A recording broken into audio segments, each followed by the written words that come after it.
So, Russ, there is so much to unpack here. Let's try to get to sort of the meat for the U.S. and the CNBC audience, which is, do you believe that this move, cutting off the Citgo money to Venezuela, will work and will eventually force out Nicolas Maduro because he will simply run out of money? Thanks for having me, Brian. Again, it will definitely put a crimp in his style, if you will. But whether it's going to force him out, you know, we've had a blockade on Cuba for 60 years, and that hasn't worked. So it will hurt them. But oil is a fungible commodity, so they will be able to sell it elsewhere. Russia is heavily involved and has come out strongly in supporting them, calling the U.S. coup mongering and trying to form a coup over there.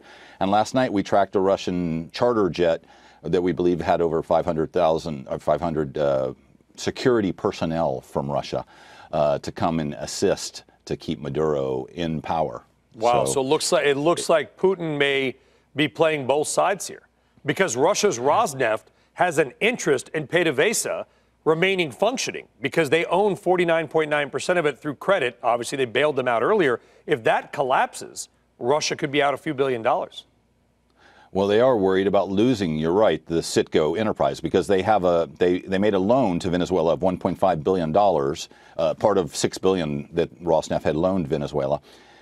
And as collateral, they put up 49.9% of Citgo in the United States. Now, the U.S. is never going to let Russia, who's an adversarial position with us, have that. And Stephen Mnuchin has already said that. However, they do have rights to force the sale of the collateral, which would then take it away from the opposition, which is what the U.S. impetus and this laws that we're passing have done, is to basically give money to the opposition and not to the Maduro, no dollars for dictators, in other words. Yeah, it's a bit of a confusing story on the Citgo side because everyone knows Citgo. It's a U.S.-based company, thousands of good men and women in Houston and other places, Lake Charles, Limont, Illinois. They work there. They're under attack from both sides. They've got the Russia side, of course, creditors. They've been, as you and I have talked about, under sort of credit attack from this hedge fund called Crystalex, which is still working its way through the courts.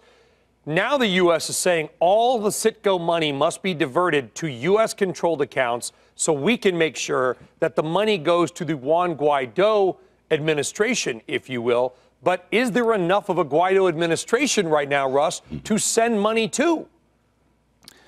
Well, you're absolutely right, and that is clearly one of the linchpins that Venezuela and perhaps the Russians are targeting, because if he is captured or killed, suddenly this nascent insurgency is put down rather quickly, and that is certainly the Cuban way as well, so let's not forget their hand in this meddling. So the 80s are back, in other words. The Cold War is back. Russia and the United States are facing off in Latin America for a military dictatorship. We're using all the tools in the democratic arsenal. This oil embargo is perhaps one of the last of the embargo, the economic tools we have before it requires armed intervention, which is certainly what Elliot Abrams, who was appointed to be the special envoy by the State Department, that's what he did in Panama. So the Venezuelans should be a little bit worried that the man that got Noriega out of Panama with the U.S. troops is now in charge of Venezuela policy.